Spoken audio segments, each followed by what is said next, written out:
Close your eyes and let the modern world fade into the mist of the North Sea. You are standing on the damp shoreline of a fjord, where the only sound is the rhythmic lap of cold water against the hull of a longship.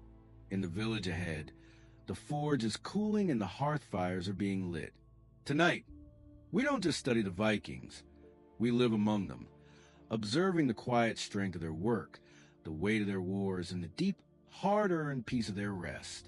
Before we move deeper into the longhouse, if these journeys into the archive help you find quiet in a loud world, consider subscribing to our village. It is the best way to ensure you never miss a path back to peace. Now, let us walk toward the glow of the fire. As the night slowly loosens its hold, the village begins to breathe again. The sky above the fjord is still half asleep. It is not dark anymore, but not fully awake either. The colors are soft, pale blue, light gray, a hint of silver where the water waits below. Mist rests on the surface of the fjord. It moves slowly, like it has all the time in the world. No rush, no reason to hurry. Along the shoreline, the Viking village sits quietly. Wooden longhouses rest low against the earth. Their roofs are dark from years of wind and rain. Some are patched, some lean a little, none are perfect, and that is normal here. This village has seen many mornings like this one. Hundreds, maybe thousands. Each dawn arrives quietly, without asking for attention. A thin line of smoke begins to rise from one roof, then another. The smoke curls gently into the cool air. It smells of wood and old fire, a smell the villagers know well, a smell that means warmth is coming. The Vikings do not wake suddenly. There are no bells, no loud calls, no alarms, unless you count a hungry goat. They wait because the light tells them to, because the body remembers, because the day, whether they want it or not, has arrived. Some doors open slowly. Wood creaks, not loudly, just enough to announce that someone is up. Feet step onto damp ground, bare feet or worn leather shoes, depending on the season. The fjord lies just beyond the village. Wide, cold, powerful. It is more than water. It is food. It is a road. It is protection. And sometimes it is danger. The Vikings respect it. They do not argue with it. They learn its moods instead. In summer, the water reflects long hours of daylight. In winter, it freezes and becomes silent. Both are familiar. Both are accepted. Seabird cries softly overhead. Not loudly, just enough to remind the village that life is moving again. They circle the water, waiting for fish. They have their own routines too. Near the edge of the village, animals begin to stir. Sheep shift in their pens. A cow snorts. Somewhere, a dog stretches and yawns, already tired of being awake. Inside a longhouse, someone adds wood to the fire. The flames wake slowly. They crackle. They stretch, like they are also getting out of bed. This fire has likely been burning all night, kept alive carefully.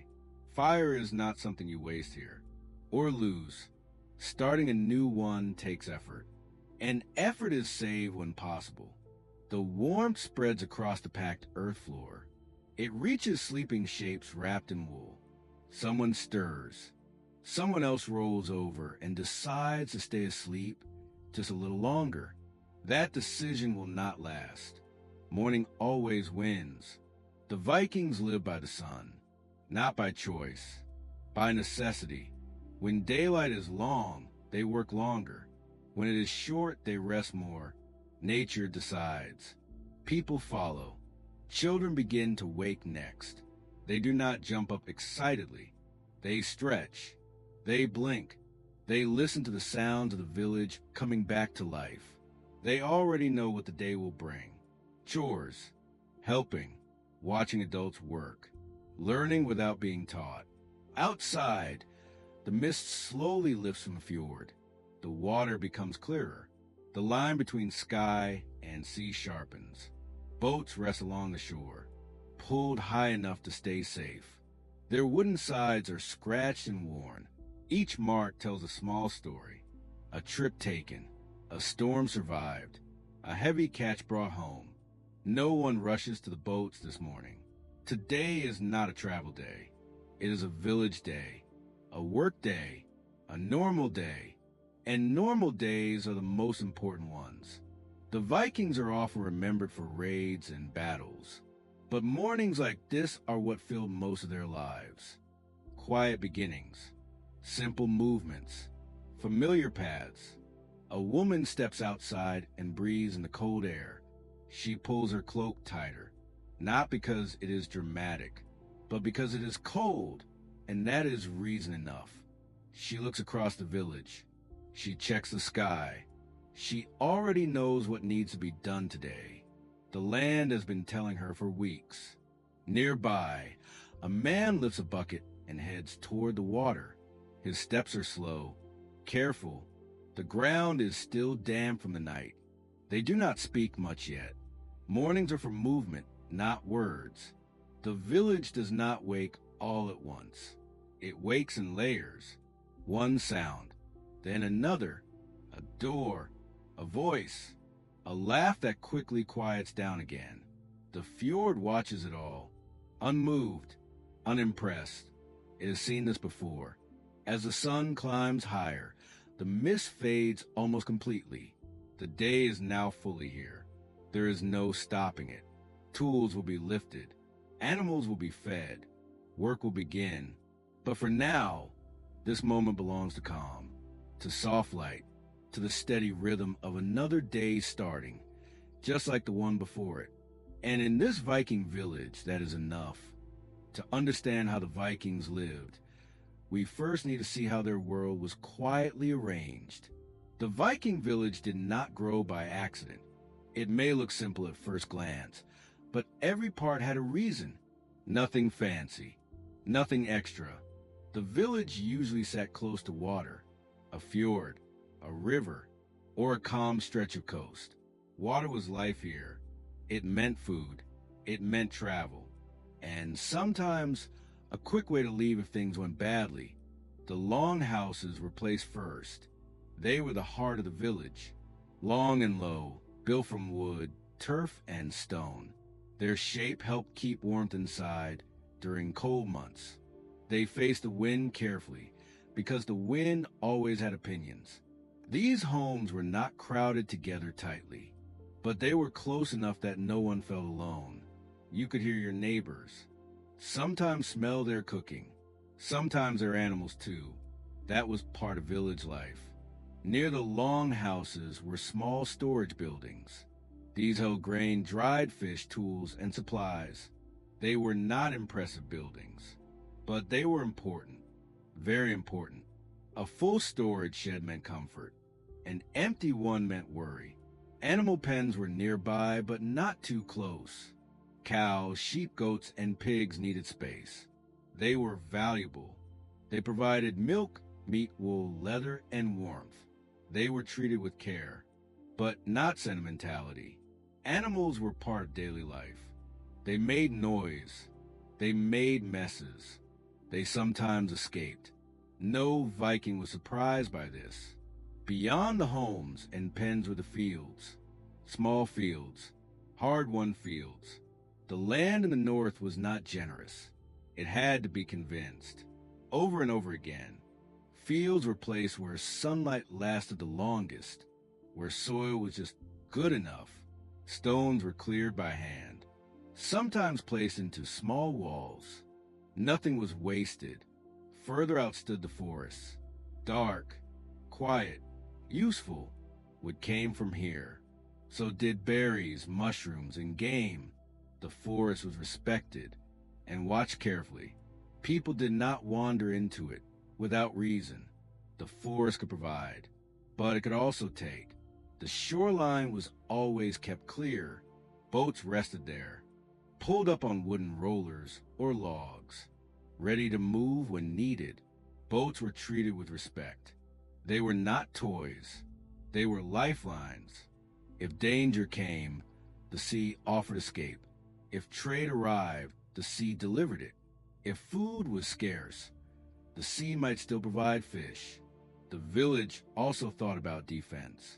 Even in peaceful times, homes were placed with sightlines in mind. High ground was preferred when possible. Approaches were visible. Surprises were unwelcome. Some villages used simple fences. Others relied on natural barriers like water or cliffs. Nothing dramatic, just practical. Paths ran through the village naturally, formed by feet, by carts, by habit. No one planned the paths with rulers or drawings. They appeared because people walked them every day. That was enough planning. The center of the village was a shared space. Here, people met, talked, traded, solved small problems. It was not noisy all the time. Often it was quiet. People worked while standing close together, comfortable with silence. The layout of the village reflected Viking values. Community mattered. Isolation did not. Everyone depended on everyone else. If one family failed, others felt it. If someone succeeded, it helped the village as a whole. Nothing was far away. A child could run from one end of the village to the other quickly. Elders could watch daily life without moving much at all. This closeness created responsibility and accountability. If you did not work, people noticed. If you helped, people remembered. There were no tall buildings, no towers, no grand halls for most villages. Just what was needed. The layout changed slightly with the seasons. In winter, animals moved closer, sometimes even inside longhouses. In summer, work spread outward into fields and water. The village breathed with the year, expanding, contracting. Visitors could understand a lot just by looking. A well-kept village showed careful planning. A struggling one showed thin resources. Still, even struggling villages followed the same layout ideas, because they worked, because they had always worked. The Vikings did not chase comfort for its own sake. They chased balance, warmth in winter, food and storage, boats ready, people close. That was enough. Standing above the village, you would see order, not strict order, but living order, a place shaped by daily needs, by weather, by shared effort. And as the sun rose higher, the village began to fill with motion, people moving along familiar paths, stepping into roles they knew well. The layout guided them, without words, without signs. It always had. At the center of village life stood a place of warmth, smoke, and shared silence. The longhouse was the center of everything, not just a building, but a world of its own. From the outside, it looked simple, long, low, made of wood, turf, and stone, built to survive wind more than beauty. But inside, life unfolded slowly. The door opened into warmth, not a clean warmth, a smoky one, the kind that clings to clothes and hair, the kind you stop noticing after a while. In the middle of the longhouse, a fire burned, almost always, day and night. It was never allowed to die unless it had to. Fire meant cooking. Fire meant heat. Fire meant light. Above the fire was an opening in the roof. Smoke drifted upward and out. Most of it, at least. Some stayed behind, just to remind everyone it was there. The floor was packed earth, hard from years of footsteps, softened slightly by straw and animal skins, not comfortable by modern standards. But no one here was complaining. Along the walls ran long wooden benches. During the day, people sat there, worked there, mended clothes, sharpened tools. At night, the benches became beds. Cloaks and wool blankets were spread out. People slept close together, for warmth, for habit, for safety. Privacy was rare. Everyone heard everything: snoring, coughing, late-night whispers, early morning stretching. It was normal. It was life. At one end of the longhouse lived the head of the household, a respected man or woman, someone with experience, someone whose word mattered. Their sleeping place was not much different, maybe slightly raised, maybe with better blankets. Nothing dramatic. Status existed, but comfort was shared. Food was prepared near the fire. Simple meals, stews, bread, fish, whatever was available.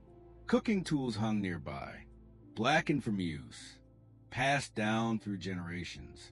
No instruction manuals needed. Children spent much of their time inside the longhouse, especially in winter. They played quietly or watched adults work. This was how learning happened, not through lessons, but through watching and copying. Animals sometimes shared the space, especially in cold months. A goat, a sheep, even a cow. They brought warmth. They brought smells. They brought noise. No one found this strange. Decoration was simple: carved wooden beams, patterns cut into posts, sometimes symbols tied to belief or family. Weapons hung on the walls, not as decoration, but as tools, ready when needed. The longhouse heard everything: stories told by firelight, arguments spoken quietly, laughter that faded into silence. Evenings were slow. After work was done, people gathered near the fire, hands busy, minds calm. Someone repaired a net. Someone carved a piece of wood. Someone else just stared into flames. Storytelling mattered here. Stories of gods, of ancestors, of journeys taken long ago. These stories were not rushed. They unfolded slowly, like the smoke above the fire. At night, the fire softened. Light flickered across the walls. Shadows moved gently. Children fell asleep first, curled into blankets, listening to voices fade in and out. Adults followed soon after. The day had been long. Tomorrow would be too. Winter changed the longhouse. It became more crowded, more important. Outside, the world froze. Inside, life continued. People spent weeks together, without leaving much. They repaired tools, planned for spring, waited for light to return. The longhouse protected them from cold, from wind, from loneliness. Summer brought more movement. Doors stayed open longer. Light lasted late into the night. The longhouse breathed easier, but it never lost its role. It remained the heart. If someone was born, it happened here. If someone died, they were remembered here. Life passed through this space quietly. The longhouse was not grand. It was not clean. It was not silent, but it was home. And for the Vikings, that was everything. As the fire crackled and settled, the longhouse held its people together, through warmth, through shared space, through simple routines. Outside, the village rested. Inside, the heart of Viking life beat steadily on. When the fire was stirred and the light had fully arrived, the small tasks of the day began. Morning in the village is quiet but alive. Not loud, not rushed, just slow movement. The first task is often water. A bucket is lifted. Feet move toward the stream. The water is cold, shocking at first, but useful. Without water, nothing works. No cooking, no washing, no animals fed. Animals stir as well. Chickens cluck softly. Sheep nuzzle fences. Cows shift and low. Someone opens a gate to the pen. The animals step out carefully. They know the humans mean no harm. Usually. Sometimes goats test that theory. Food preparation begins for those who stay home. Grain is measured. Bread is kneaded. Stews are stirred. Everything smells smoky from the hearth. Simple smells. comforting smells. Children help where they can, not always gracefully, sometimes spilling oats or stepping on toes, but that is expected. Learning is messy and slow. Tools are checked, knives sharpened, axes examined, wood split for the next fire. No one rushes. Each movement has a purpose. Each task has a rhythm. Men and women step outside to begin heavier work. Some take carts to the fields. Some carry baskets of hay. Some lead animals to pasture. Farming may seem endless because it is. A small patch of land needs attention every day. The soil must be loosened, weeds pulled, seeds planted carefully. Every action has meaning. Every small effort builds toward survival. Villagers work together. Some lift heavy loads. Others steady the load. No one asks for applause. They are not performing. They are living. Repairs are done wherever needed. A fence leaning, a roof loosening, a cartwheel cracking. Fix it now, or it will be a bigger problem later. Efficiency is survival, and Vikings notice small mistakes. Sometimes with a sigh, sometimes with a chuckle. Children watch, learning silently, absorbing the rhythm. They will know how to do this work when the time comes. The sun climbs higher, and shadows move across the village. Work continues without hurry. Sweat glistens, hands get dirty, boots get muddy. Life is tactile.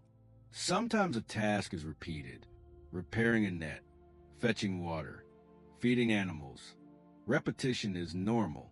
It is comfort in disguise. It is the heartbeat of village life. Meals are simple: a piece of bread, a sip of ale, maybe dried fish. The villagers do not linger at this time. Food is fuel, not a spectacle. Conversation is quiet. A few words exchanged, a joke here or there, often about small things. Watch your foot near the goat, or we'll nibble your toe. Soft humor is always welcome. By mid-morning, some villagers take the forest, gathering wood, collecting berries, checking traps. The forest is calm. The sound of axes is occasional. Footsteps soft, birds chirping. Even danger feels slow. The wolf or bear waits, but only if you are careless. In winter, this work changes slightly. Ice must be broken for water, snow cleared for paths. Animals kept warmer.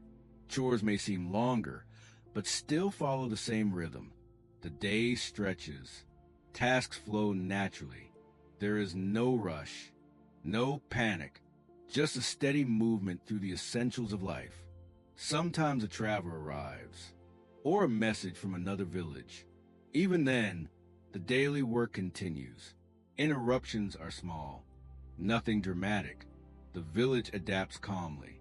By late morning, the fire in each longhouse has burned steadily for hours. The smell of bread or stew drifts outward. Animals rest briefly after feeding. Children run quietly through paths, or return to chores, or watch adults work. The rhythm of work is intertwined with life itself. Everything has its time. Nothing is wasted. Even tasks that seem minor are important. Sharpening a knife, repairing a roof, feeding a single goat. All these actions ripple outward. They support the family, the village, the survival of everyone. Villagers also take care to teach by doing.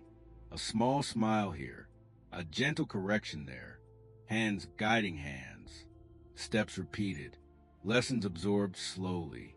By noon, some of the heaviest work is done. Animals are fed again, water is replenished, fields checked, tools stored carefully. And for a short time, the village breathes. The quiet moments are soft. Rest is earned, not for long, but enough to notice. This is the beauty of daily work.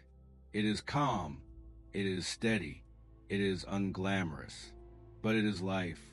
As the sun moves toward its peak, Villagers prepare for the next set of chores. Nothing stops entirely. Life is continuous, the rhythm unbroken. And yet, there is peace in this repetition. Peace in knowing what to do. Peace in moving together with the village. Even the smallest tasks hold importance. Even spilled oats are part of learning. Even tired hands carry the future of the village. When evening comes, the work will slow, the fire will grow, and the village will gather. But for now, the morning flows like water, quiet, necessary, unassuming. The Vikings live in these moments. The simple work, the small achievements, the rhythm of survival, and it is enough. Beyond the homes, the land waited patiently, asking for effort, time, and trust. Farming in the north was never easy. The soil could be stubborn. The weather could be stubborn too. And sometimes, it seemed like the land just wanted to test your patience. Yet the Vikings worked it anyway. Every season, every year, fields were small, but carefully chosen. Every patch mattered. No inch of soil was wasted. The earth had stones hidden beneath. Some were removed. Some stayed because moving them was too much effort. Sometimes they were simply leaned against a fence for later use. The short growing season was a challenge. Spring came late. Summer passed quickly. Winter arrived too soon. If seeds were sown too early, frost could destroy them. Too late, and there would not be enough sun. Vikings watched the sky carefully. They noticed small changes in wind and clouds. They knew which fields drained water well, which ones held it too long. Tools were simple but effective. Wooden plows, hoes, hand sickles. Nothing fancy. Nothing sharp enough to hurt the farmer easily. Work began at first light, not with hurry, but with steady, repeated movements. Plowing could take hours, turning the soil slowly, sometimes sharing a quiet word with the ox pulling the plow. "Careful now, or you'll tip me over," a farmer might joke softly. Planting was slow and deliberate. Seeds measured by hand, dropped carefully, covered with soil, prayed over lightly, not loudly, just a whisper to fate or the gods, or maybe to the field itself. Watering was rarely needed. Rain came naturally. Too much or too little, and the farmers adjusted. Farming was not just about crops. It included animals. Cows, sheep, and goats provided milk, meat, and wool. Horses helped with heavier work. Hay had to be cut and stored for winter. Fields were not endless. Every square foot was precious. Vikings worked together when needed. Neighbors helped neighbors. A family could not manage alone. If a roof blew off in winter or a fence collapsed, help came quietly. Every crop was valuable. Even a few carrots could make a difference in a long winter. Mistakes were part of life. Seed sown in the wrong patch. Water too late. Hay spoiled in storage. The Vikings learned to adapt, and sometimes laugh quietly at their own errors. Farming also shaped the rhythm of the day. Morning chores, field work, tending animals, repairing tools. Everything connected. Nothing rushed. Children often helped. They might scatter seeds, carry small bundles of hay, or chase a goat back into the pen. It was work disguised as play. Evening brought slower work. Fields checked, tools cleaned, animals fed one last time. Everything ready for night. Winter changed everything. Fields lay dormant under snow. Tools were stored. Cattle moved closer to the longhouse for warmth. Yet farming never stopped entirely. There was always planning, repairing, preparing. The work was constant, but it was familiar, comforting in its own way. The Vikings respected the land. It fed them, protected them, tested them. Sometimes it gave abundance, sometimes it gave little, but always it required attention. Even small tasks were important. Fixing a fence prevented animals from escaping. Covering seeds saved a crop. Moving hay protected against spoilage. Work taught patience. It taught careful observation. It taught humility. And it gave small rewards. The first green shoots of spring. The smell of fresh soil. A basket of vegetables ready to eat. In summer, the fields were full of life. Grain swayed in the wind. Vegetables gleamed under the sun. Children ran between rows, laughing quietly. Goats wandered, sometimes nibbling leaves they shouldn't. The farmers watched all this, not always speaking, not always laughing, just noticing, because every day mattered. Every action had meaning. Every mistake was a lesson.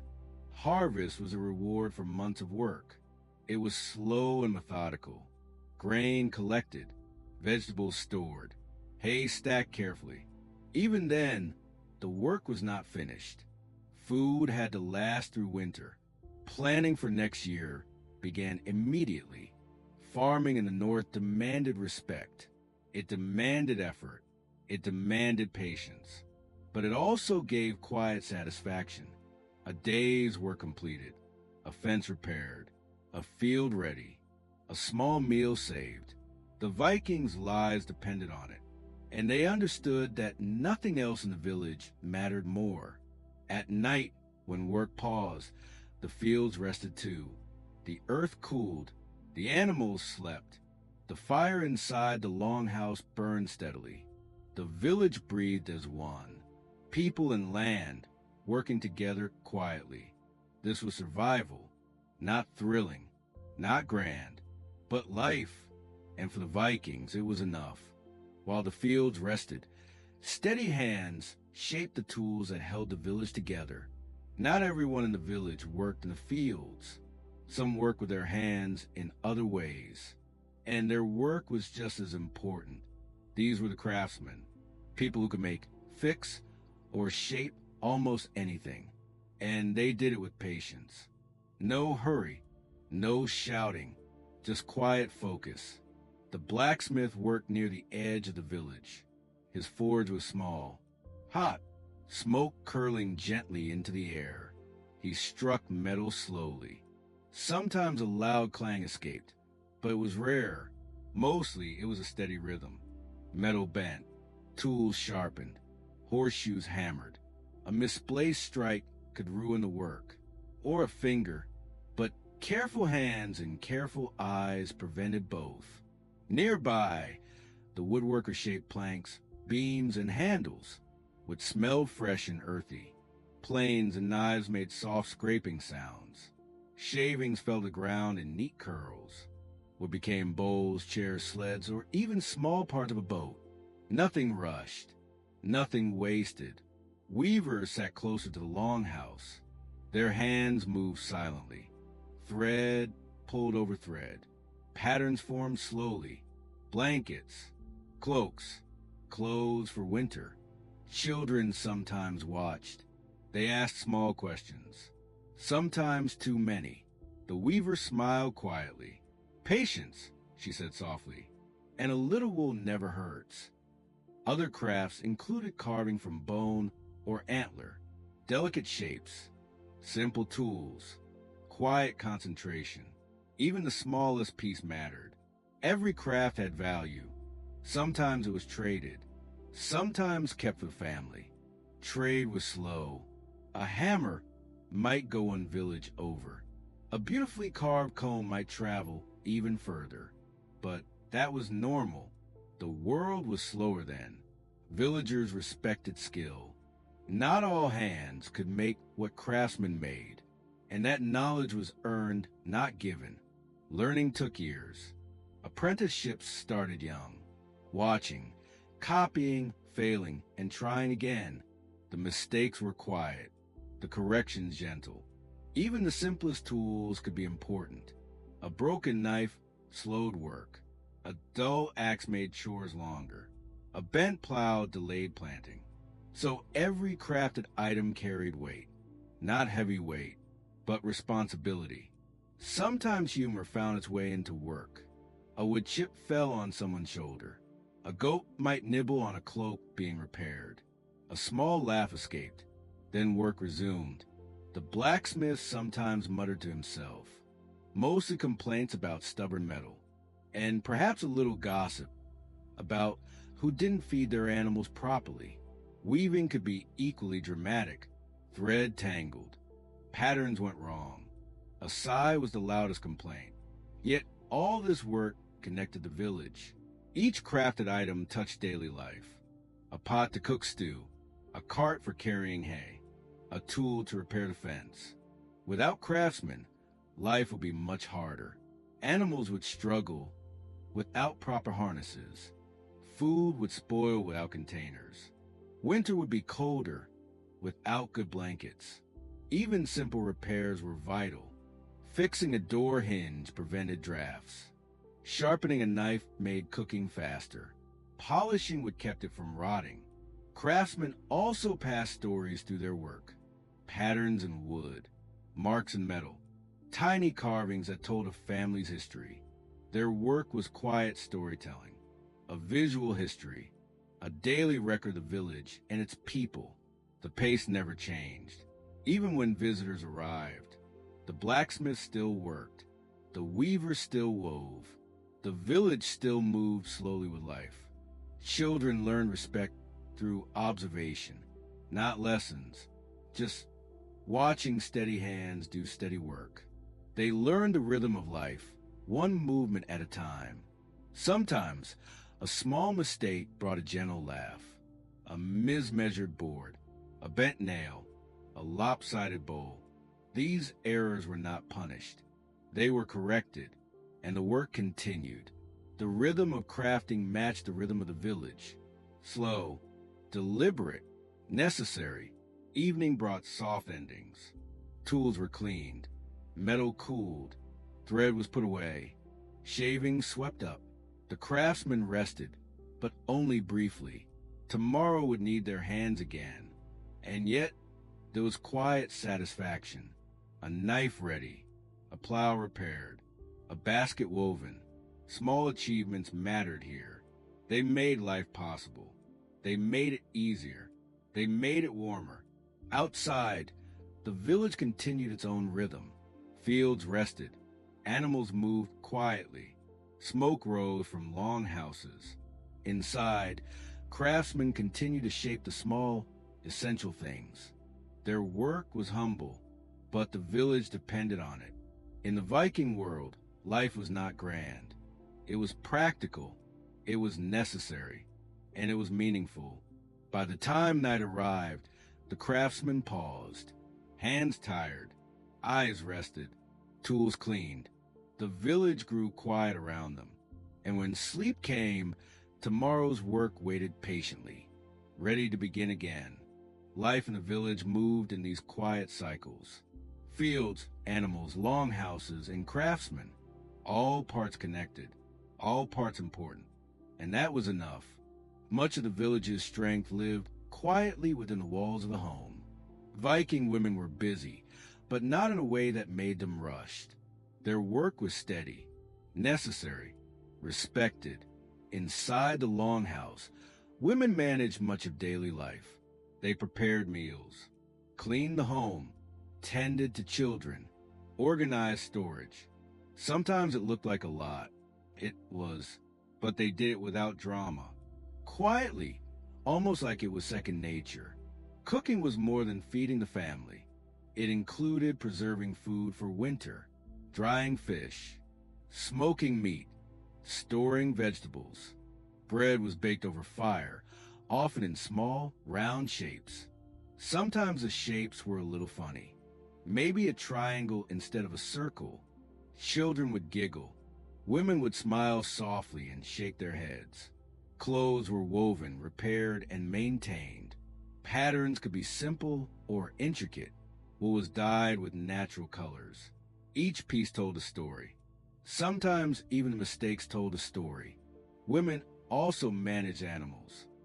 Feeding, milking, cleaning pens. This was important. Milk kept children alive in winter. Wool kept them warm. In some households, women held keys. Literal keys to the storage and cupboards. but also symbolic keys to authority. They control food supplies and household decisions. This authority extended quietly into the village. Women influenced trade, chores, and even minor disputes. Their words carried weight, even if no one shouted. Children learned from women, not only about chores, but about balance, patience, and calm decision-making. Girls learned weaving and cooking. Boys helped with chores and observed these lessons. Everyone watched. Everyone learned. Viking women were not confined to the home either. They could travel when needed. They could manage property. They could negotiate, even defend their home if necessary. It was work and responsibility combined, all carried with a quiet strength. Humor lived here too. A goat might steal a loaf of bread. A basket of eggs might break. A child might spill flour everywhere. The reaction was rarely anger, more likely a quiet laugh. Not again, a woman might say softly. Then she would fix it. Religious duties were part life as well.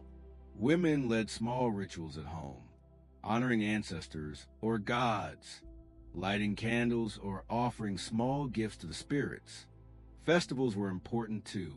Women prepared food for the entire village, decorated longhouses, ensured everything ran smoothly. Their work was often invisible to outsiders, but the village could not function without it. Even the warriors depended on women's care. Food, clothing, warmth, and order all came from them. Women also held stories. They were storytellers, passing history, wisdom, and family tales to children. Sometimes the stories were serious, sometimes silly, sometimes lessons were hidden in humor. Marriage and family life added more responsibilities. Women managed relationships, balanced household harmony, handled disputes quietly and calmly.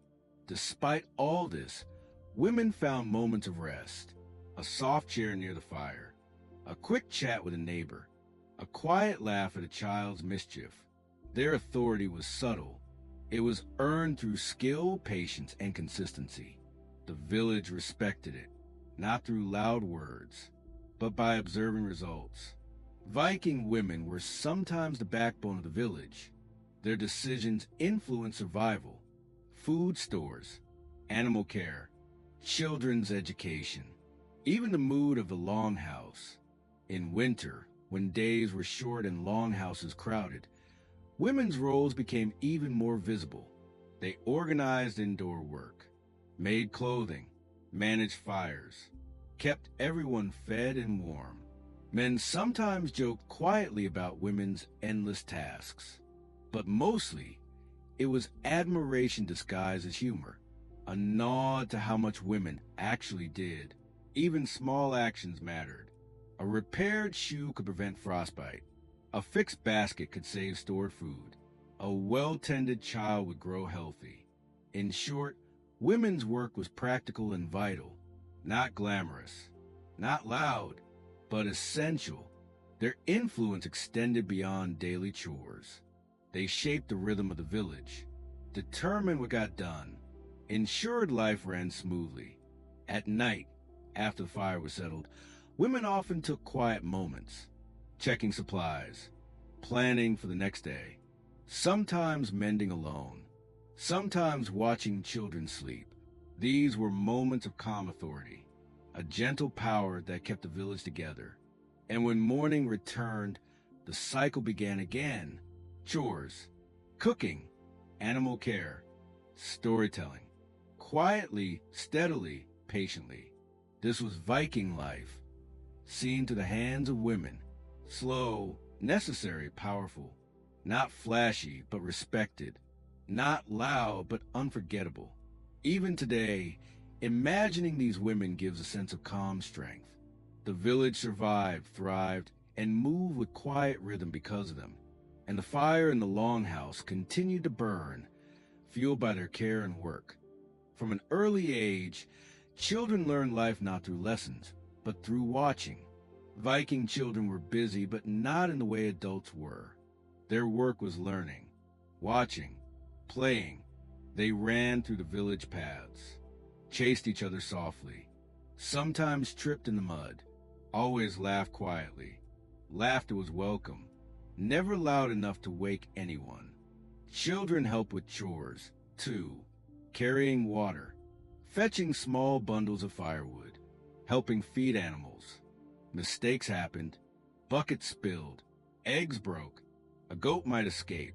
Adults responded with gentle words, maybe a soft chuckle, sometimes a sigh, but rarely anger. Learning was slow and quiet here. Watching was just as important as doing.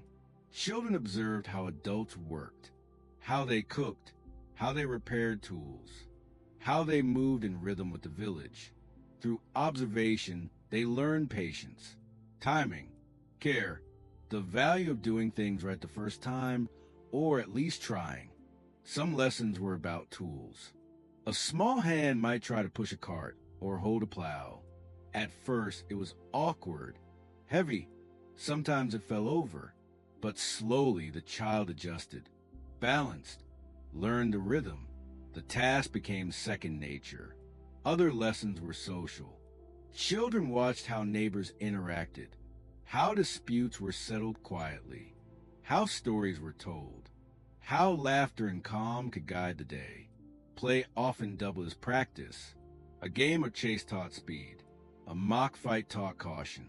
Even building small forts in the mud taught planning and patience.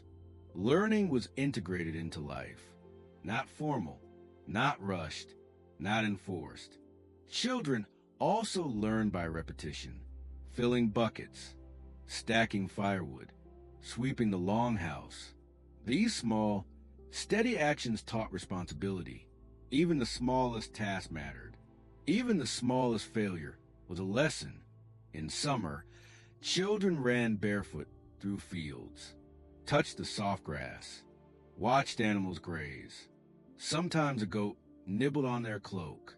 They laughed softly. In winter, children stayed indoors more, helping with weaving, watching cooking, learning to handle fire safely. Education was not written.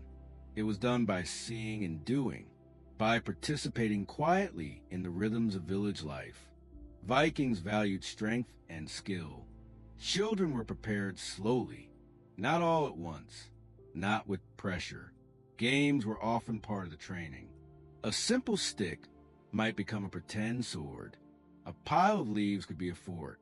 A small boat floated in a stream, teaching water balance and care. These small lessons mattered when children grew. They became farmers, craftsmen, weavers, fishermen, even warriors if the need arose. Respect for elders was learned naturally, through observation, through listening, through quiet imitation. Curiosity was encouraged, but softly. A child might ask a question. Adults would answer with gentle guidance, not a lecture, not a scolding. Storytelling was part of learning, too. Even young children gathered near the fire, listening to tales of gods, of ancestors, of journeys far away. Stories were calm and slow, not exciting or dramatic, just enough to teach values. Caution, patience, cleverness. Sometimes humor crept into stories. A mischievous god, a clumsy hero, a goat that stole food. Children learned to laugh softly, not loudly, learning that some things are funny, but calm observation is still needed. By adolescence, the rhythm of life became familiar. Tasks became routine. Skills grew sharper. Mistakes were fewer. Yet, children were still children. Curiosity remained. Play remained. Even small joys mattered. Skipping stones across the fjord, running through fields, whispering stories to each other quietly. Responsibility and fun coexisted. Learning and play were intertwined. This was Viking education. Slow, steady, integrated. Through these quiet days, children absorbed the culture, the work, the respect, the rhythm of survival. By participating, watching, and sometimes failing, they learned. By listening quietly to elders, by feeling the soil, by touching wood, metal, and wool. By the time they reached their teens, children could manage most tasks alone, harvesting a small field, repairing simple tools, cooking a meal, tending animals. Even in adolescence, learning never ended. There was always observation, always small guidance, always repetition. Children also learn responsibility for others, younger siblings, younger neighbors, even the animals depended on them. Humor remained soft and safe. A child might tease another gently. A small mistake might be laughed at. Adults guided them gently. Through patience, repetition, and observation, children grew into the rhythm of the village. Not suddenly, not dramatically, just steadily. And as the day ended, children rested.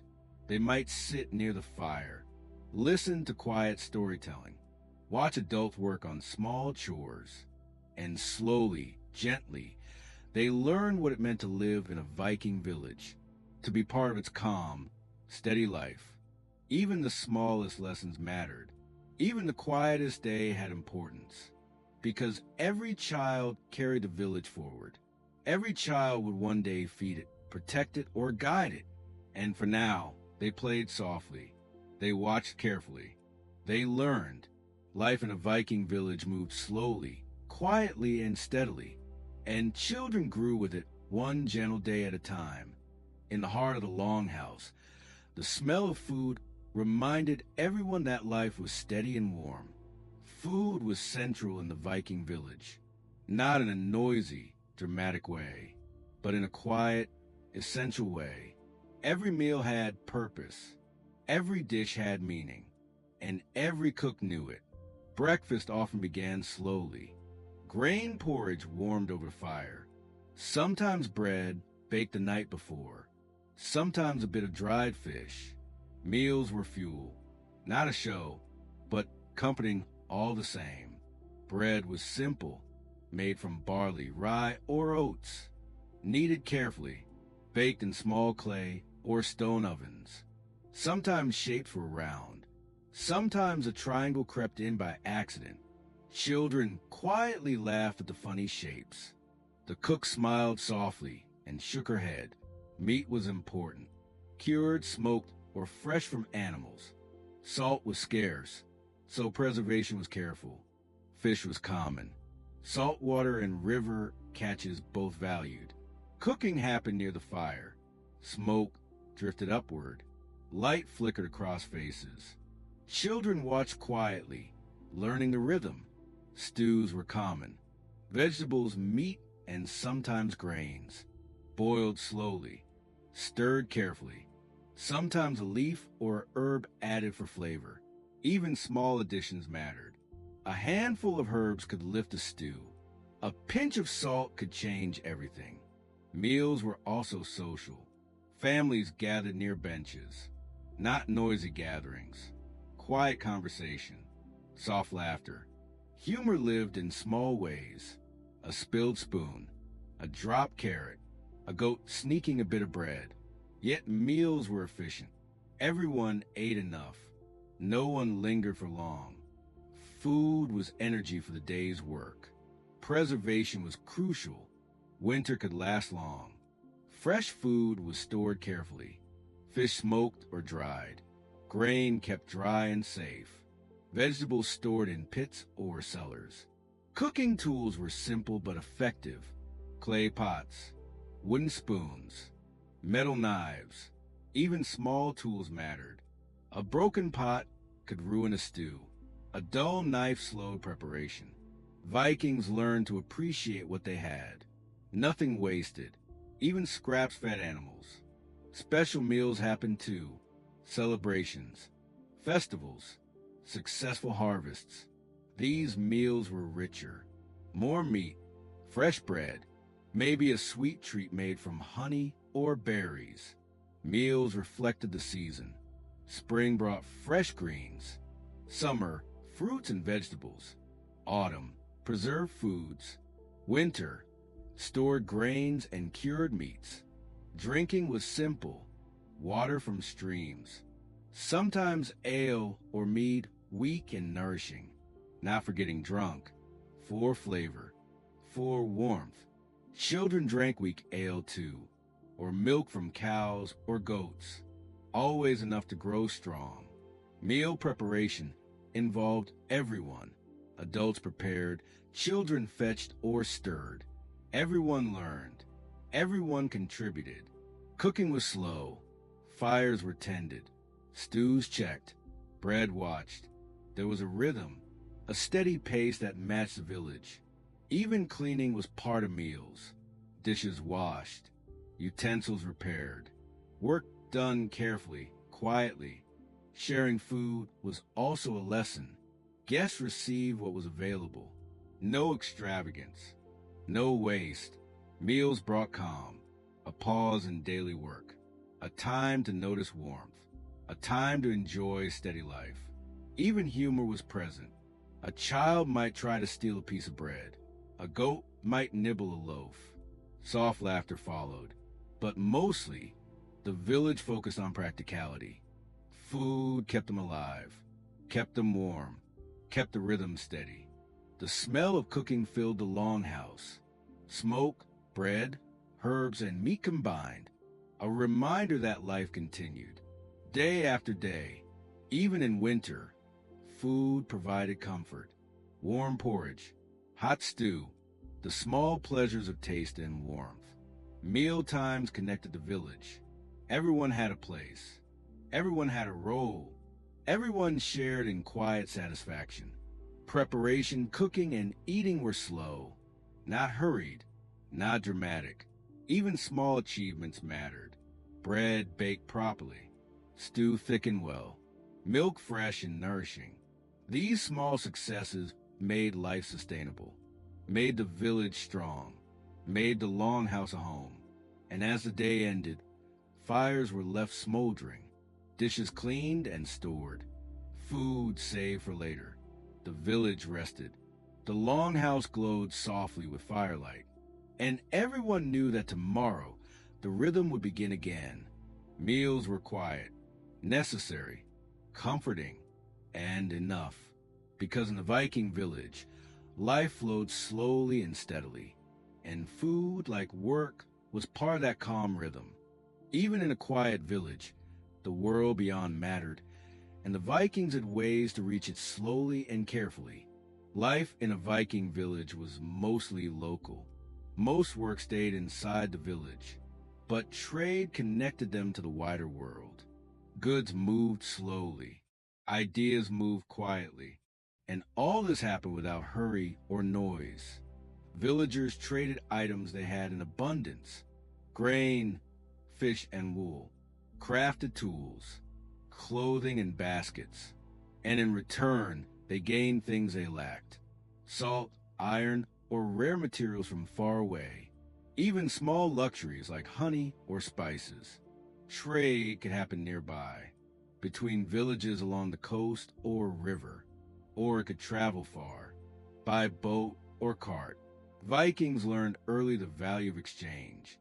Even children understood that giving something meant receiving something else, not in the pushy way we sometimes see today, in a calm, practical way. Bartering was common. No coins were needed. A basket of fish could become a bag of grain. A carved comb could become a piece of cloth. Negotiations were quiet. No shouting matches. No dramatic haggling. Sometimes small jokes soften the mood. "Your fish smells strong," a villager might say softly, "but they are fresh and I like them." The other might reply with a small grin. The rhythm of trade matched the rhythm of the village. Slow, steady, careful. Travel for trade required planning. Boats had to be ready. Goods packed securely. People prepared for weather and time. A trip could take days, or weeks, sometimes longer if the sea was rough or the rivers slow. Yet Vikings were patient. They knew rushing led to mistakes. A dropped basket could ruin a deal. A forgotten tool could delay a voyage. Even local trade was methodical, carrying goods along paths, meeting neighbors, exchanging items with quiet words and gestures. Trade also included skills. A skilled craftsman could trade labor for goods, repairing a tool, building a small boat, weaving cloth. Everyone had something to offer. Everyone benefited. Stories were part trade too. Information traveled alongside goods. News of the weather, a warning about distant enemies, or the birth of a child in a neighboring village. Trade strengthened relationships, not through contracts, not through legalities, but through trust and observation. The quiet rhythm of barter shaped daily life. It made villagers aware of their neighbors. It connected isolated communities, and it spread knowledge slowly and carefully. Sometimes travel for trade involved risk, rough seas, strange lands, occasional thieves, or wild animals. Yet the calm preparation of the Vikings minimized danger. Maps or memory guided them. Boats were maintained. Supplies packed methodically. Even risk was part of the rhythm. It was calculated, measured, never rushed. Children watched older siblings or adults prepare for trips, learning to pack, plan, and handle goods carefully, learning patience, learning responsibility.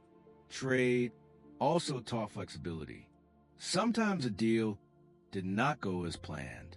A villager might receive less than expected, or have to accept something unusual.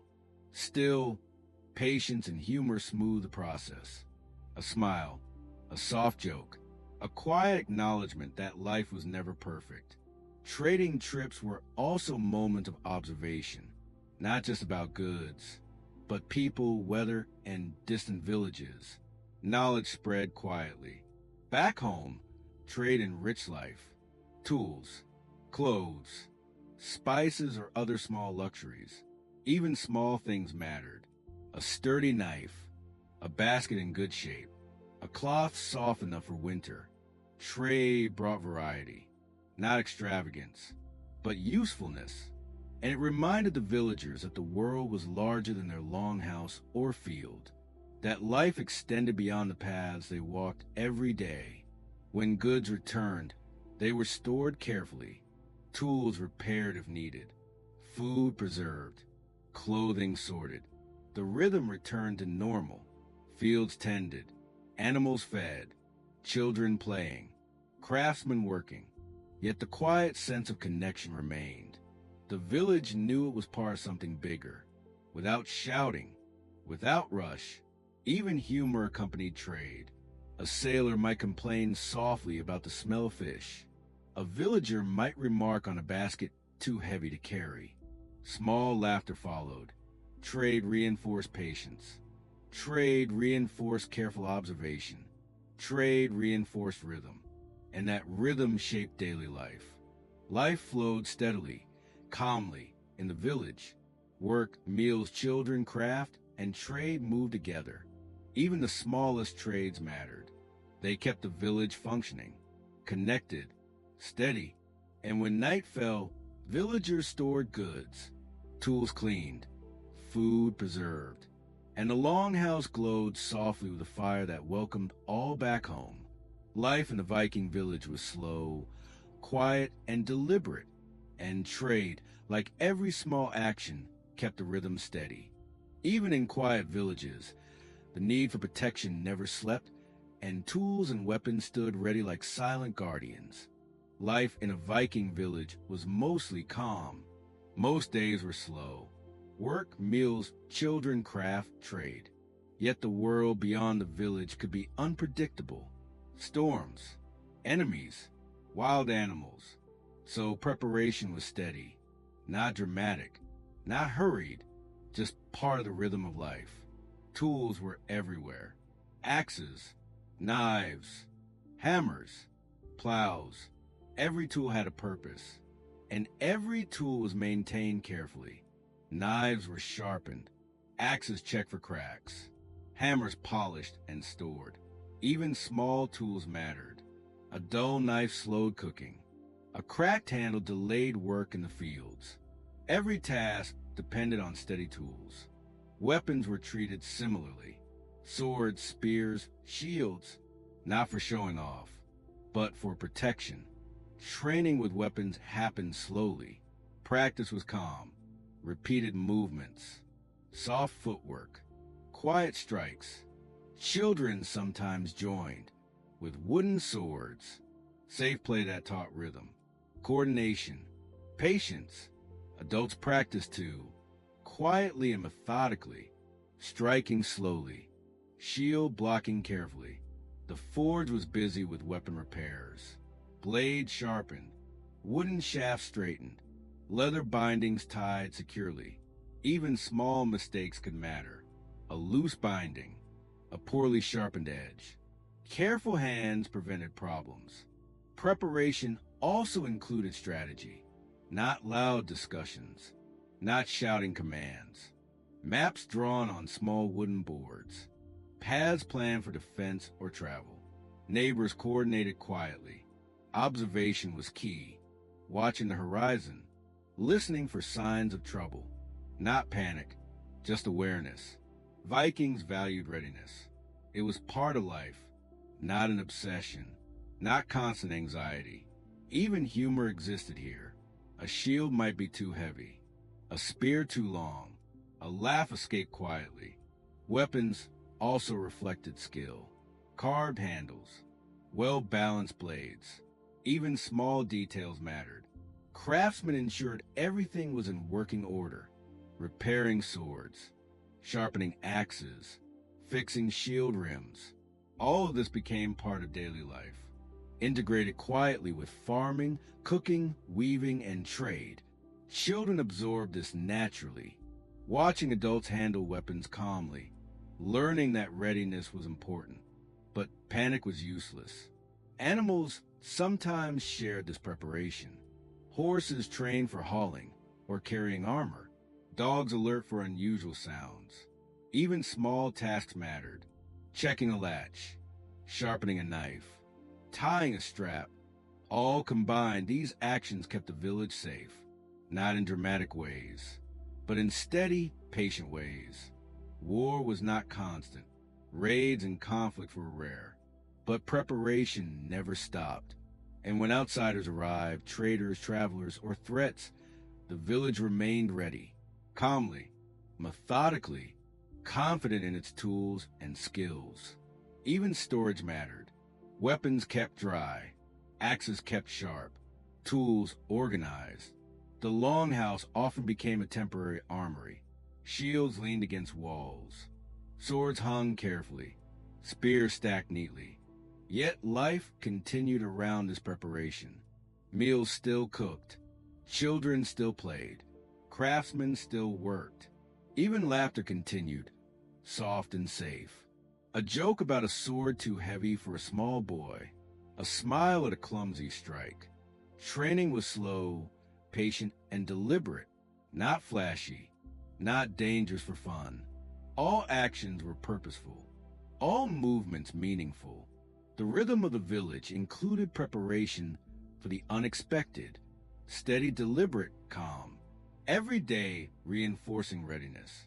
By evening, tools rested, weapons stored, children tired but learning, adults satisfied with the day's work. And yet, quiet awareness remained. The horizon always watched, the village always ready. Preparation for war, like every other task, was part of life, integrated, steady, necessary. Even small gestures mattered. A well-oiled sword, a repaired shield, a sharpened knife. It was enough to protect the village, to keep life calm and steady, to allow sleep without worry. Because in a Viking village, life flowed quietly. Work, craft, food, trade, tools, and weapons all combined. Every small action contributed to survival, and that rhythm, calm and steady, was enough. Even in the quiet rhythm of work and play, the Vikings paused to honor the world around them. Religion was a gentle presence in the village. Not loud, not dramatic, but steady and respected. Vikings believed in gods, spirits, and ancestors. They noticed the signs in nature, the changing seasons, the wind, the rain. Rituals happened every day, quietly, not in grand temples, but in longhouses, fields, or near standing stones. A small fire might burn for the gods, a tiny offering placed carefully, a whispered word. Women often led small rituals at home, lighting candles, blessing the meal, praying for children's health or a safe winter. Men performed rituals too, checking boats before journeys, asking for protection on hunts or travels. Even children joined, sometimes unknowingly, a small touch to a symbol, a soft word repeated from parents, learning the rhythm of reverence. Humor existed quietly here too. A goat might steal a small offering. A child might mispronounce a word. Laughter followed softly, never breaking the calm. Seasonal festivals were more visible. Winter solstice, harvest celebrations, spring planting. These events combine practical preparation with spiritual gratitude. Food, tools, and clothing all blessed. The village acknowledged the forces around them. Stories of gods and ancestors were shared, sometimes at mealtime, sometimes near the fire. Soft voices, slow words. Tales included bravery, cleverness, or mischief. Not all were serious. Some carried gentle lessons. Children absorbed these stories naturally, not through lessons, but by listening, watching adults. Rituals were also about connection. Connection to land, connection to family, connection to community. Even small actions mattered. Placing a flower, tending a fire, pouring a drop of ale on the ground. The village understood balance. Work, rest, and reverence coexisted. Nothing rushed, nothing forced. Every ritual reinforced rhythm. Every small gesture reminded villagers of the larger world. Vikings respected nature. They noticed seasons, fertility of animals, growth of crops. Prayers for rain, for sunshine, or for protection were gentle, not demands, just acknowledgments of forces beyond control. Evening rituals were quiet, a small fire, a few words, children watching softly. Humor still found its way. Sometimes someone mispronounced a god's name. A soft laugh followed. Daily rituals also taught patience, focus, observation. A dropped offering might be corrected slowly. A misaligned stone carefully adjusted. Respect for tradition was quiet, not enforced by shouting, but by repetition, observation, and calm guidance. The rhythm of rituals matched daily life. Steady, deliberate, necessary. Even festivals were calm. Dances and songs happened softly. Food shared slowly. Stories told with care. By including rituals in daily life, the Vikings kept perspective. Work mattered. Children mattered. Tools mattered. Food mattered. But so did the unseen world, the forces beyond their control, and the ancestors who came before. Vikings understood gratitude. Even small gestures counted. A smile, a whisper, a careful placement of an offering. Religion was practical and calm, not showy or dramatic, but it reinforced life. It gave meaning to steady days. Through rituals, the village connected to each other, to the land, to the gods, to the rhythm of survival. By night, the village rested. The longhouse glowed softly. Animals quiet, children asleep, adults reflecting on the day. Rituals were complete, the village ready for tomorrow. In this quiet way, Vikings lived with faith, not loudly, not urgently, just calmly, and enough. Because even in a world of work, food, craft, and preparation, small pauses on a life made the rhythm steady, made life gentle, made sleep easier, and that quiet belief flowed with the rhythm of the village. Even the quietest villages had moments where people came together, sharing warmth and stories. Life in the village was steady, but not solitary. Vikings valued community. Even small gatherings mattered. Neighbors helped each other, shared tools, shared knowledge, sometimes shared meals. Gatherings were calm, not loud, no rushing, no hurry. A neighbor might invite another to help repair a roof or mend a fence. The work was serious, but conversations were gentle. Children played quietly together, sometimes running from field to longhouse, sometimes helping elders, always learning. Evenings were often for storytelling, around a small fire, faces glowing softly in the flickering light.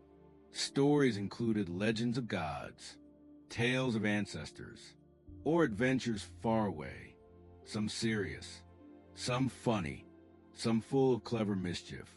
Soft laughter followed, not loud, not enough to wake the sleeping village. Music occasionally joined, simple instruments, a harp or flute, a drum softly beaten, melodies slow and gentle. Dancing happened sometimes, small steps, careful movements, children imitating adults, food shared during gatherings, bread, cheese, dried fish, or fruit. Everyone took only what they needed. Sharing was calm, practical, and respectful. Even games were quiet, throwing small stones into a stream, a friendly contest to see who could balance on a log. These small moments taught cooperation, patience, observation. Neighbors learned to trust each other. Support was quiet, not loud. A hand offered softly, a nod of approval, a gentle word of advice. Community also celebrated milestones, a child's first steps, a safe return from a trip, a successful harvest. These celebrations were calm, practical, and shared. Humor was common but subtle. A goat might wander into a gathering. A child might spill a small basket of food. Soft laughter followed. Adults guided, not scolded. Mistakes were part of life, and gatherings allowed everyone to notice gently. Even disputes were resolved quietly, not with shouting, not with force, just calm words, observation, sometimes a soft compromise. Visiting neighbors was another form of social life. Quiet exchanges, small gifts, sharing of news. Longhouses might host multiple families, especially in winter. Shared warmth, shared resources, shared stories. Trust was essential. Everyone respected boundaries. Everyone observed rhythm. Seasonal gatherings were also important. Harvest time, winter solstice, spring planting festivals. Food, music, and stories brought everyone together, not extravagantly, not loudly, but with enough to connect. Children learned social rules here, watching adults interact, learning manners, learning patience, learning respect. Even small interactions mattered. A soft word of thanks, a nod of encouragement, a gentle joke. Through these interactions, the village stayed connected. Each person knew their role, their responsibilities, their place in the rhythm of life. Community gatherings reinforce harmony, not through rules, not through strict enforcement, but through observation, example, and quiet participation. The rhythm of social life matched daily life. Work, meals, craft, rituals, and play all intertwined. Steady, deliberate, necessary. Even quiet humor strengthened bonds. A misplaced tool during a gathering might cause soft laughter. A child might try to perform a dance too quickly. Adults guided gently. By night, gatherings ended. The longhouse quieted. Children sleepy. Animals settled. Everyone returned to their rhythm. But the sense of connection remained. The village felt smaller and safer. not because of walls or weapons, but because of community, trust, patience. Even small gatherings mattered. A whispered story, a quietly shared meal, a gentle game. Through these soft interactions, Vikings learned cooperation, support, respect, and how to live together peacefully. And when sleep arrived, the village rested, calm, connected, ready for another day. Life in the Viking village was slow, quiet, and deliberate. Even social life followed this rhythm. Steady, patient, enough. When snow covered the village and winds whispered softly, life slowed, but it never stopped. Winter in a Viking village was quiet, cold, slow, but full of small, steady rhythms. Snow blanketed the fields. Rivers froze along the edges. Animals huddled for warmth. Work continued, but differently. Fields rested beneath frost. Wood needed to be chopped and stored. Animals still needed care. Even small tasks mattered more in winter. A forgotten layer of hay could chill a goat. A poorly stacked woodpile could leave families cold. Longhouses glowed softly from fires. Smoke drifted gently through the roof holes. The smell of cooking food drifted through the village. Meals became central. Warm porridge, stews thick with root vegetables, dried fish or meat slowly cooked over fire. Preparation and preservation were essential. Food had to last. Every bit counted. Nothing wasted. Children adapted. Outside, they played softly in the snow, rolling small balls, sliding gently down hills, learning to walk carefully on ice. Inside, children helped quietly, sweeping floors, sorting stored grain, learning patience. Women managed longhouses, maintaining warmth, repairing clothing, tending fires.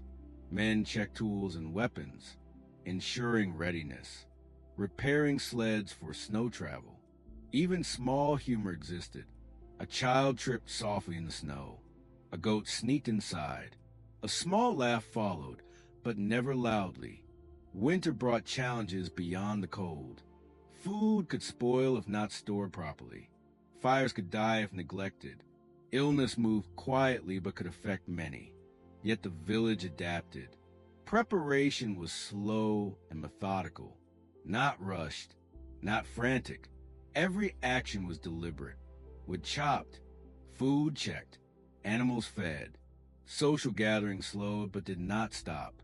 Stories continued by the fire. Quiet games with children.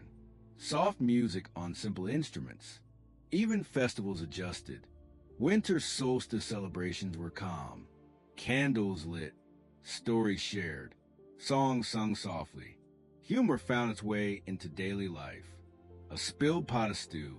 A frozen loaf of bread. A quiet chuckle and correction. Children learned resilience. Observation, patience, and care became even more important. Mistakes were corrected slowly. Lessons absorbed quietly. Trade slowed in winter. Travel was risky. Ice and snow made paths difficult. Yet preparation ensured essential supplies continued to arrive. Craftsmen focused indoors, repairing tools, sharpening knives, weaving cloth, making small items needed for survival. Vikings respected the rhythm of winter, not fighting against it, but adjusting, working with it, learning its quiet lessons. Even small rituals gained meaning. Prayers for warmth, blessing for animals, thanks for surviving another day. Life became more intimate, families closer together, children learning by watching quietly, adults ensuring continuity and safety. Humor softened the harshness of winter. Soft laughter reminded everyone of warmth inside, of life continuing. Every day followed a rhythm. Wake, tend fire, feed animals, prepare food, repair tools, rest. Even in challenges, life had flow. Every small action mattered. Every small success counted. And when night fell, the longhouse glowed warmly. Children asleep, animals settled, adults reflecting quietly on the day. Winter slowed life, but it did not stop it. It reinforced patience, observation, and steady work. And when spring returned, the village was ready, stronger, connected, grateful for survival. Because life in the Viking village was never about speed. It was about rhythm, patience, adaptation. Even the harshest season became part of this steady flow, a quiet reminder of the resilience of daily life. And with that rhythm, the village endured, slowly, calmly, steadily.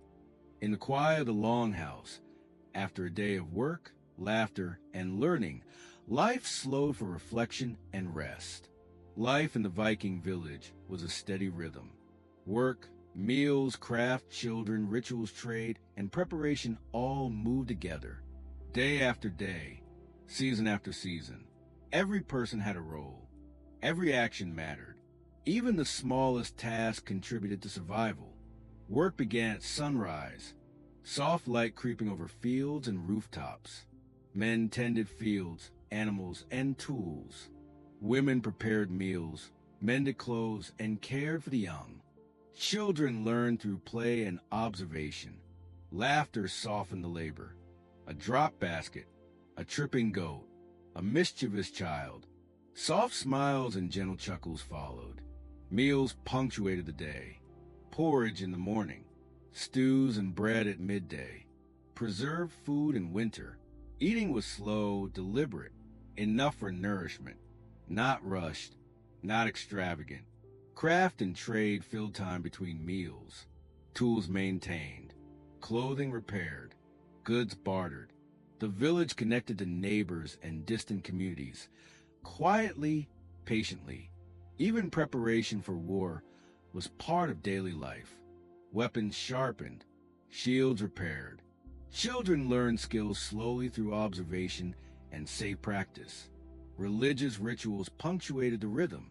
Daily offerings, seasonal festivals, quiet prayers for health, harvest, and protection. Social life was intertwined with all of this. Stories shared around fires, games played softly, neighbors helping neighbors, community building through calm participation. Winter brought new challenges. Snow slowed work. Paths froze. Food had to be preserved carefully.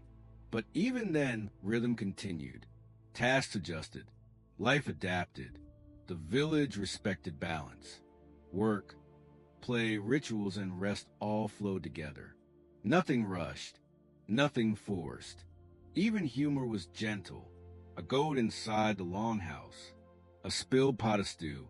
Soft laughter following, never breaking the calm. As the sun dipped below the horizon, the village slowed. Evening meals were quiet. Fires burned softly. Children settled for sleep. Animals found warmth. Adults took small moments for reflection, checking tools, planning tomorrow's work, repairing clothing or weaving quietly. Sometimes just sitting by the fire, thinking. Reflection was calm, not regretful, not rushed, but mindful, acknowledging the day's work, appreciating small successes, learning from gentle mistakes.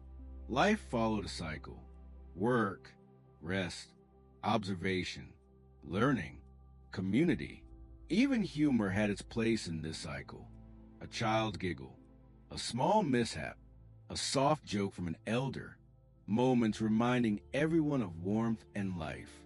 The rhythm of life was patient, deliberate, necessary.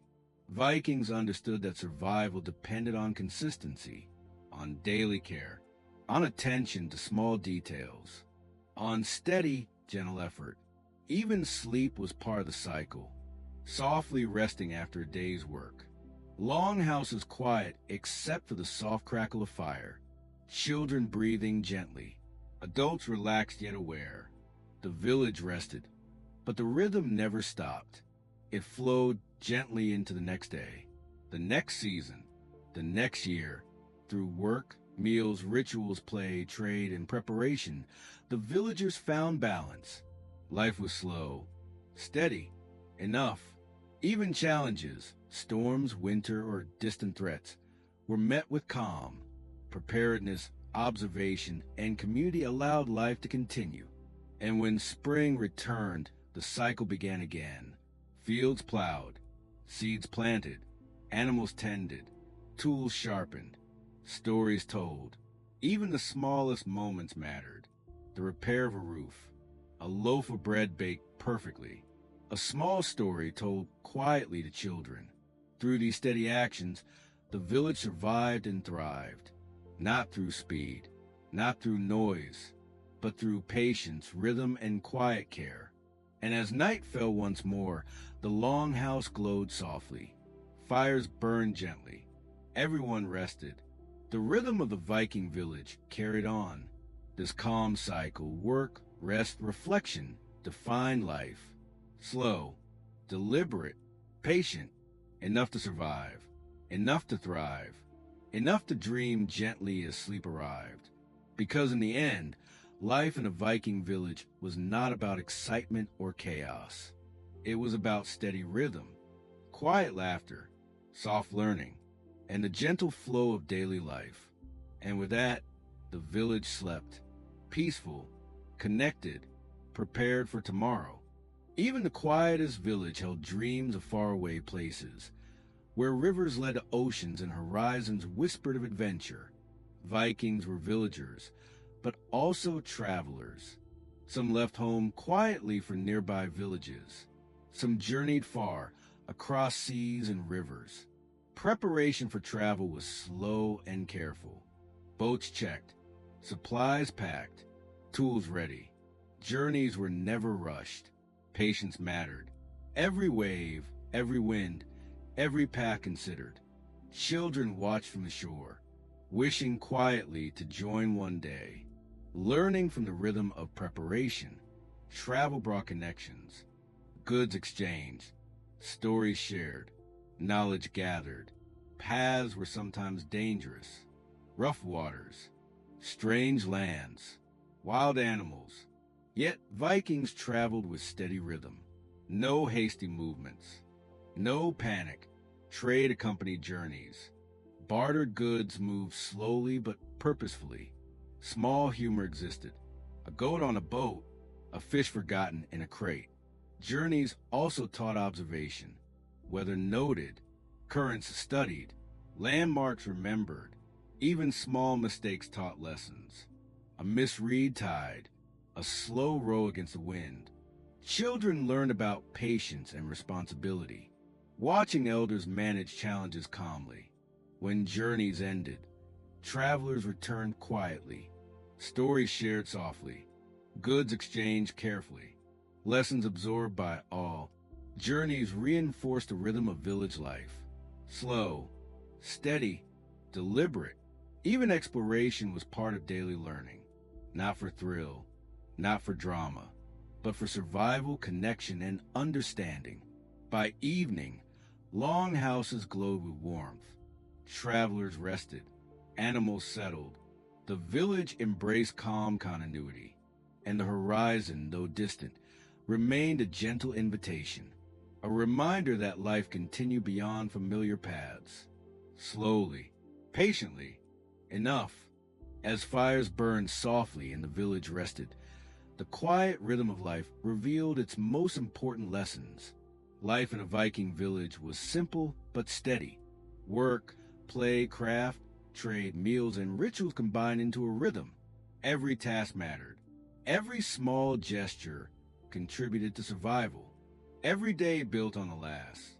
Observation and patience were key lessons. Children learned by watching. Adults taught by example. Mistakes were part of learning. Spilled buckets, broken tools, clumsy games. Even small humor mattered. It reminded villagers to stay gentle, to stay connected. Trust and community were central. Neighbors helped quietly. Stories shared softly. Celebrations modest, but meaningful. Preparation, whether for winter, work, or travel, was never hurried. Calm planning made life safe. Deliberate actions kept rhythm steady. Food taught lessons too. Respect for what was available, sharing with care, observing preservation and balance. Rituals reminded everyone of the unseen world, the gods, ancestors, and nature's forces. Small gestures of gratitude reinforced mindfulness.